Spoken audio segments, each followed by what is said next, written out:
ലൈവിലിപ്പോൾ പൊട്ടിക്കരഞ്ഞ് അലറിക്കരഞ്ഞ് വിളിക്കുന്ന റെനയെയാണ് കാണിക്കുന്നത്. കാരണം റെനയും മസ്താനിയും തമ്മിലിപ്പോൾ ഭയങ്കര ഒരു ഫൈറ്റ് കഴിഞ്ഞതേ ഉള്ളൂ.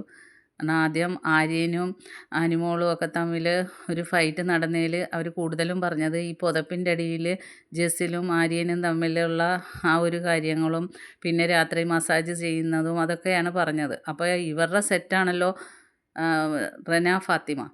അപ്പോൾ റെന ഫാത്തിമ ഇതിൽ ഉൾപ്പെടും എന്ന് മസ്താനി പറഞ്ഞു. അപ്പോൾ ചോദിച്ചു ഞാൻ എന്ത് ചെയ്യുന്നെന്ന് ചോദിച്ചപ്പോൾ പറഞ്ഞ് ഇതൊക്കെ ഞങ്ങൾ കണ്ടുകൊണ്ടിരിക്കുകയാണ് പലതും കാണിക്കുന്നത്, നിന്നെയൊക്കെ ആരെങ്കിലും അടുപ്പിക്കുമോ, ഇതൊക്കെ കുടുംബത്തിൽ പറഞ്ഞവർക്ക് ചേർന്നതാണോ എന്നൊക്കെ മസ്താനി ചോദിക്കുന്നു. അപ്പോൾ റെന അങ്ങ് ആകെ പേടിച്ചിട്ടാണെന്ന് തോന്നുന്നു ഭയങ്കര കരച്ചിൽ. കാരണം ഒരു ലവറുണ്ട്, അവർ തമ്മിൽ കല്യാണം ഉറപ്പിച്ച് വെച്ചിരിക്കുകയാണ്. അപ്പോൾ പുറത്ത് ഈ ന്യൂസ് കാണുന്നുണ്ടെന്ന് റെനക്കറിയാം, എല്ലാവരും അറിയുന്നുണ്ടെന്ന്. അപ്പം വീട്ടിലെ സ്ഥിതിയൊക്കെ എന്താകുമെന്നൊക്കെ ഉള്ള പേടി കൊണ്ടാണ് ഭയങ്കരമായിട്ടും കരയാണ്. എൻ്റെ ഭാവി നശിപ്പിക്കരുതെന്നൊക്കെ പറഞ്ഞ് ഭയങ്കര കരച്ചിലാണ് റെന.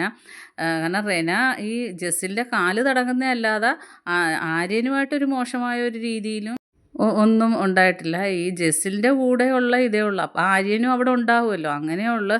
അല്ലാതെ ഒരു മോശം കണ്ടസ്റ്റൻസ് അല്ല റെന ഫാത്തിമ. പക്ഷേ ഭയങ്കര കരച്ചിൽ. ബാക്കി അപ്ഡേറ്റുമായിട്ട് വീണ്ടും കാണാം.